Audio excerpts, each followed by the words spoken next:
मित्रांनो, मी प्रदीप अवचार तुमचं सर्वांचं स्वागत करतो माझ्या यूट्यूब चॅनलला।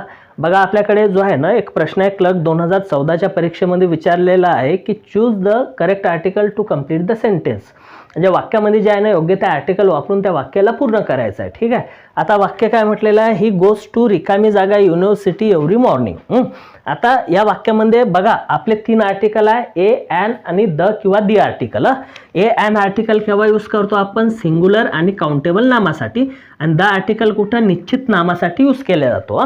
ए आर्टिकल कुठे यूज होणार, ज्या शब्दाचा उच्चार ज्याच्या आधी तुम्हाला आर्टिकल यूज करायचा आहे त्याचा जर उच्चार मराठीतल्या व्यंजन साऊंड सारखा असेल तर ए आर्टिकल, आणि ॲन कुठे येणार की ज्या शब्दाच्या आधी तुम्हाला आर्टिकल यूज करायचा आहे त्या शब्दाचा उच्चार मराठीतल्या स्वरासारखा असेल तर ॲन आर्टिकल। ठीक आहे, म्हणजे इथं काय होणार की आता भरपूर विद्यार्थी काय करतील, हा इंग्लिशमधला यू आहे म्हणजे हा काय तुमचा भावच आहे म्हणून इथं डोळे लावून ॲन आर्टिकल यूज करतील।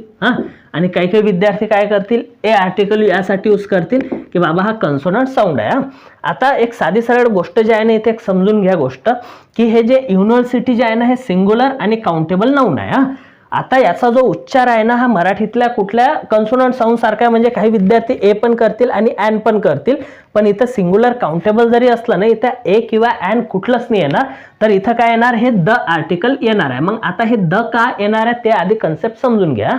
आता मला एक सांगा की तुम्ही युनिव्हर्सिटीमध्ये जाता किंवा कॉलेजमध्ये जाता किंवा हॉस्पिटलमध्ये जाता किंवा मंदिरात जाता, या सर्व गोष्टीचा तुम्ही वापर कशासाठी करता माहिती आहे का, युनिव्हर्सिटी असेल शिकण्यासाठी, कॉलेज असेल शिकण्यासाठी, मंदिरात देवळात जात असाल दर्शन घेण्यासाठी, हॉस्पिटलला बिमार असाल तर जात असाल, बरोबर की नाही। म्हणजे ह्या गोष्टी ज्या असतात ना त्याच्या जो प्रायमरी यूज असतो ना त्यासाठीच केला जातो, अवांतर गोष्टीसाठी केल्या नाही जात। म्हणजे बघा हे जे युनिव्हर्सिटी जे आहे ना इथं जर तुम्ही शिकण्यासाठी जात असाल तर इथं कुठलंच आर्टिकल येणार नाही।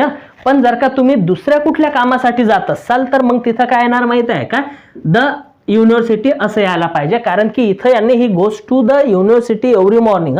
तो दररोज सकाळी युनिव्हर्सिटीत कशाला जातो, मे बी कदाचित जॉगिंगला किंवा एक्सरसाइजला जात असेल, बट शिकायला जात नाही म्हणून इथं द आर्टिकल येणार।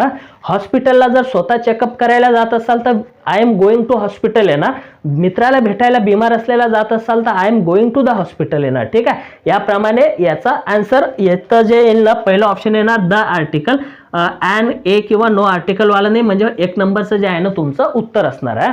बघा, अशा नवीन ट्रिक शिकण्यासाठी नवीन असणाऱ्या विद्यार्थ्यांनी चॅनलला सबस्क्राईब करा, व्हिडिओ आवडला तर नक्कीच लाईक करा आणि मित्रांमध्ये पण शेअर करून सांगा।